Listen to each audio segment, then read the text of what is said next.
May mga higanteng nahihimlay sa Maynila.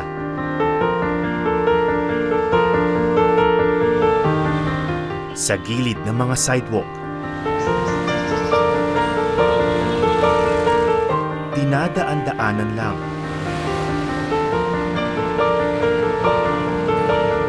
Sa lalim ng pagkakahimbing, hindi na muling bumangon ang mga ito.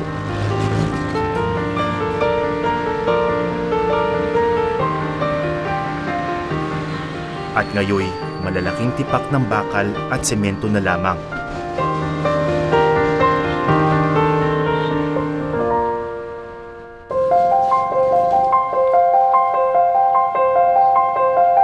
Pero sa isang sulok ng Maynila, may isang pintor na patuloy ang pagguhit para gisingin ang mga higante.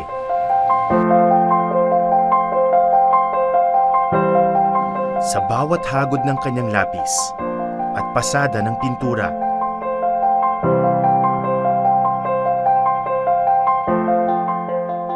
nagpapatuloy ang isang tradisyon na unti-unti nang nabubura.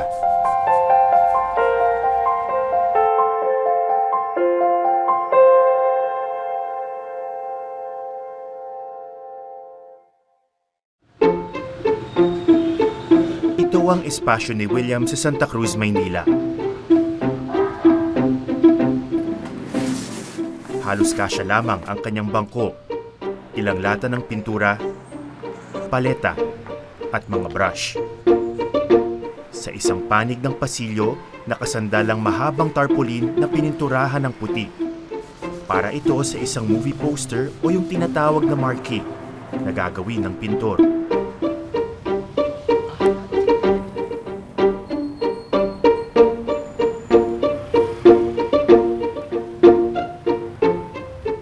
Magandang araw.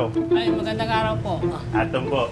William. William, magsisimula ka pa lang? Ito po yung gagawin ko po sa sa Times po kinakabit ito eh. Ito yung pipinta mo. Yun po ang ilalabas nila ngayong linggong to. Bukas po ang showing.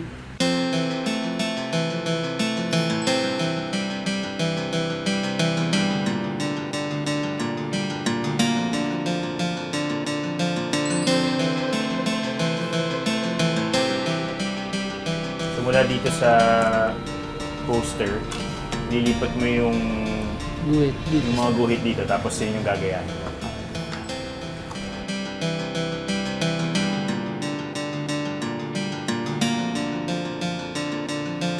Ito ba pipintahan mo rin ito? Meron din po. Anong pelikula naman ito? Ito po yun. Kasi yung mga pelikula nila ngayon, walang mga taong dati kung ano kasi binibigay ng layout, yan, wala rin yung kadouble niya. The crossbreed. So itong una, wrecker. Breaker. May umaapoy na truck. No. Ano kaya kwento nito? Susunog yung truck. parang horror no? Horror na action eh. Tapos ito, parang horror din. Horror. Ito horror. So, ano na mangyayari? Skits na. Si-sketch mo na. Ang pag-sketch mo, pintura na agad.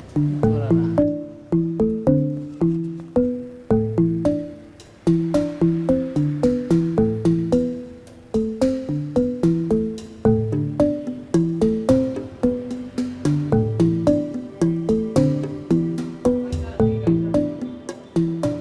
Ito yung poster, tapos kita niyo naman. Pagmumukha para sa akin Mga ilang oras mo tinapos to? 2 oras? 2 hours po yata. Mga gano'n. Di ba napagod? Medyo, okay lang po. Medyo, sanay na rin sa paggawa eh. Kaya hindi man. Okay lang. Oo.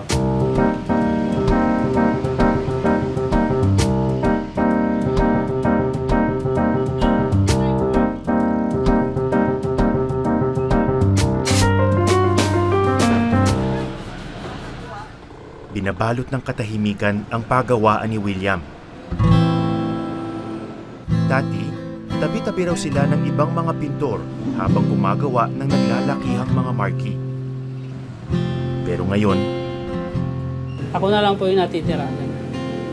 nag-iisa ka na lang. Nag-iisa na lang. Para kang sa biology para kang endangered species.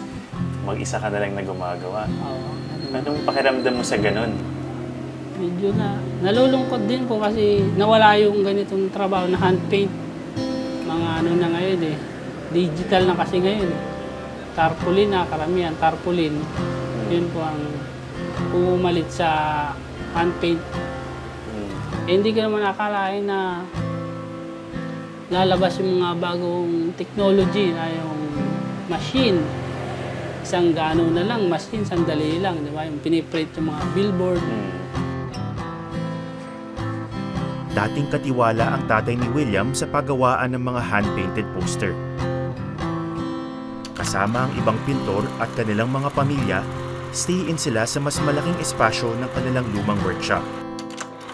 Dahil lumaki sa piling ng mga magagaling na pintor, natuto na rin siyang magpinta.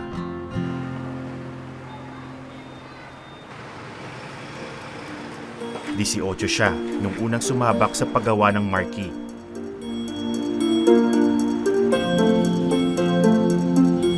At dahil malaki ang kita at walang puknatang dating ng mga proyekto, hindi na siya nagkolehiyo. Ginawa na niyang hanap buhay ang pagpipinta. Nami-miss mo ba? Yung ganung panahon? Nami-miss. Kasi dati, masaya parang nakikita ko dati. Ang saya ng mga pintor dun eh. Doon lalo sa kabilang shop namin, dami.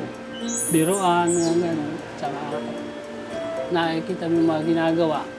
Mga ganda. Mga professional yung mga gumawa, mga pintor. Tsaka pagandahan dati. Yung pintor, pagalingan sila. Yung pinakamagaling na pintor, mga sa Sansini, yung maselan yung Yung kliyente? Yung kliyente. Minsan may ginagawa na hindi ganong kamukha yung artista. Oo. Tapos tumatawag, ba't ganito si mukhang hindi naman kamukha ito, gano'n. May mga artista ba na nagreklamo? Meron po, yung producer, tumatawag doon sa boss namin. Ba't ganito yung gawa ng pintor mo? Hindi ganong kamukha si Tapos, Yung artista nga. Oo, artista. Bandang gabi, natapos din ang ginagawang poster ni William. Handa na ito para dalhin sa sinihan ng kanilang huling kliyente.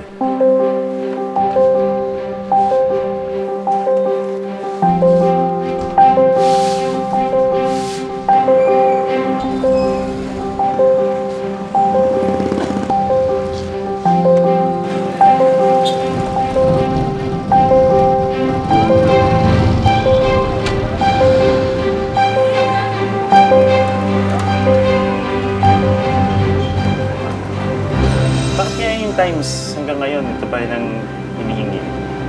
Para yung pakikisama na lang, gano'n. Kaya hindi pa rin mabitawan namin yung gano'n. Sa tagal ng pinagsamahan na rin. Tsaka may mga nanonood pa rin kasi. Kung wala nang manonood doon, siyempre wala na rin kita. Baka magsarado na rin.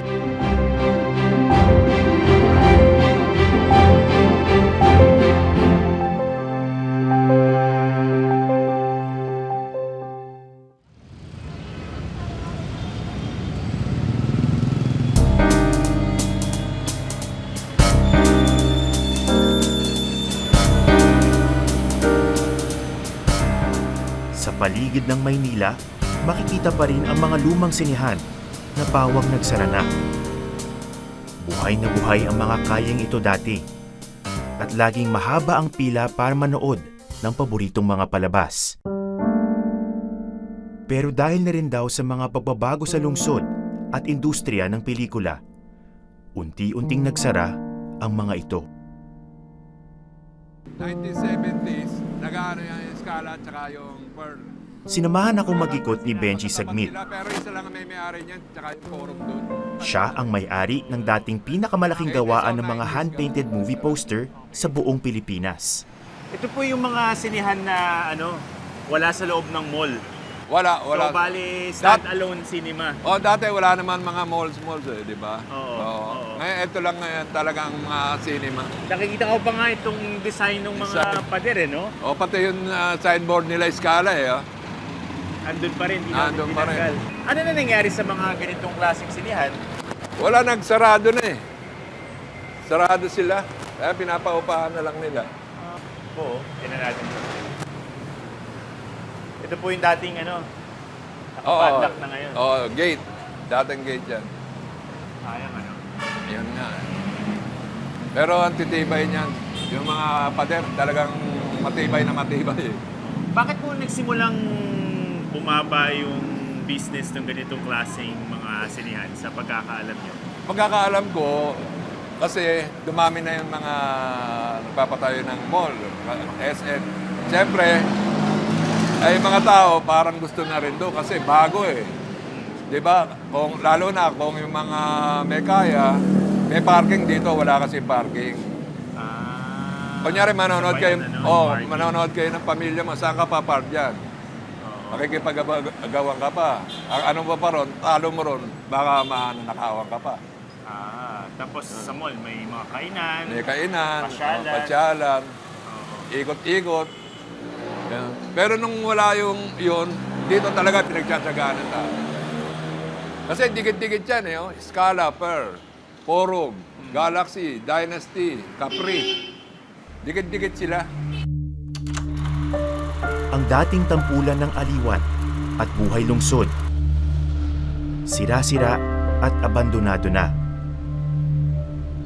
Mga higanteng gusali na ngayoy natutulog.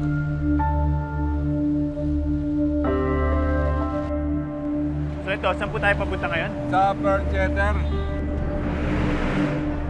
Itong lugar na ito, inuupahan niyo po ba ito? Ano po siya, parang tindahan? Anong nandito sa loob? Ano makikita?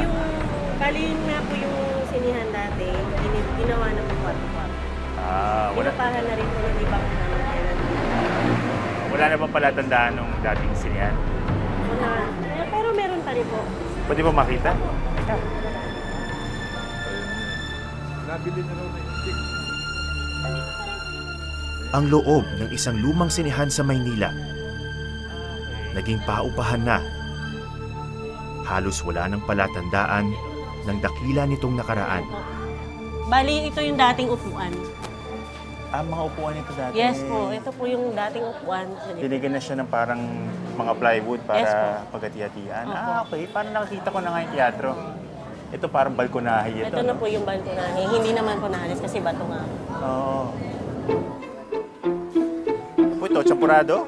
Sos po na ano, lumpiang sos. Sos na lang. Akala ko champurado. Ayan po, bali hanggang taas po ginawa na rin po paupahan. Pero yan pa rin po yung Struktura. dati. Yan po yung struktura po. Hindi po nagalaw. Ginawa lang din kwarto-kwarto. Gusto niyo po sa taas po. Sige, oo, pwede ba? Nandun po yung hagdanan sa una. Ito yung lumang hagdanan, ano? Opo, ito po. Nakikita Ito pa ko rin yung po. design. Parang halatang luma eh. Hindi na pinalitan. Pati ito. Ito pa rin po yun. Yung mga pader. Opo, yung mga pader.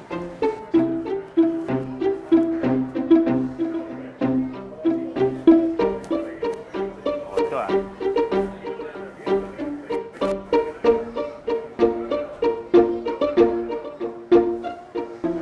Ayan po. Mas medyo malawak-lawak. Ayan po. Ayun. Mukha na talaga siyang teatro. Yes po. Mukha siya sinihan.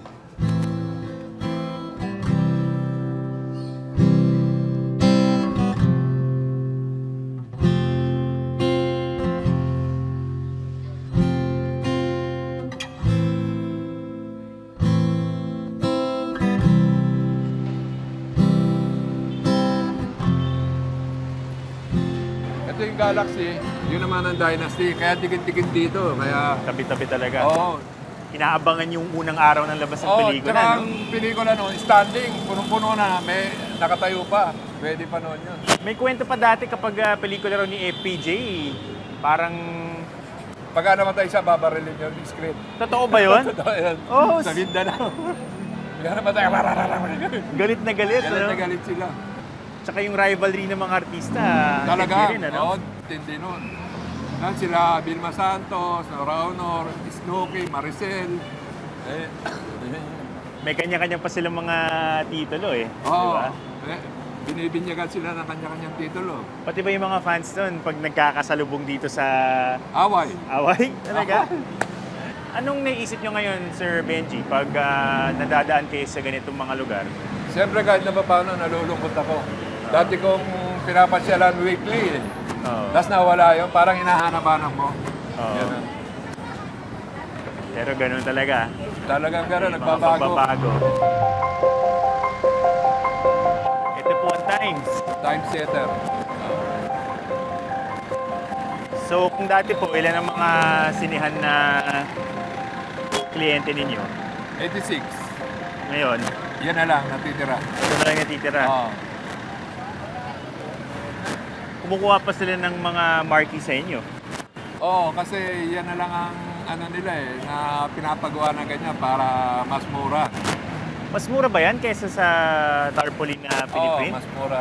Talaga? Mas mura yan. Magkano po ba usually yung ganyang kalaki na tarpaulin? Kasi lahat na yan, 2,000 lang lahat yan. Pati yung sa loob. Ito po, 2,000 lang. Oh, pati yung sa loob. Pero sa tarpaulin, mahal yan. Ah. Mahal yan. Punta po natin. Ito yung kanilang ticket booth. Ang presyo ng isang ticket ay mura pa. 80 pesos, 80 pesos sa lang. balcony, 75 sa orchestra. Para sa mga kabataan dyan, dati kasi meron pang balcony tsaka orchestra. Oo. Ngayon, isa na lang eh. So yung balcony, yung nasa taas, medyo mas mahal ng konti. Oo. Yung ganitong mga sinihan po, ano yung mga pinapalabas usually? Double program, yung mga all pictures. Yun. Ito mga Hollywood pa ito. Luma na ba yan? Oo, luma na yun. Ah, Yung nakatago na lang sa mga bodega ng mga nakaraan. Yung pwede pa, yun na. kailan nagsimulang humina itong business dito sa ano, kayo? Kailan nyo napansin yung parang kasagsagan tapos unti-unting humihina? Yung mga 1979 to 1984, 85, malakas pa no? Hmm. Tapos bigla na lang na yung unang lumabas, DVD. Ah, yun ang una yung naging kalaban. Yun ang naging kalaban. Pangalawa naging kalaban, yung cable. Ah, Pangatlo, siyempre may mga YouTube na. Yun na. ah, Kaya ang tao, parang pagka tinamad, doon na lang. Kaya yung mga pintor namin, buti yung iba, nakatapos yung mga anak nila. Pero yung sumusunod na yapak nung dating pintor namin, nawalan na ng pag-asa. hmm. Dahil nung marunong na sila, wala na silang ipipinta. Oo. Kaya si William na lang natira sa akin.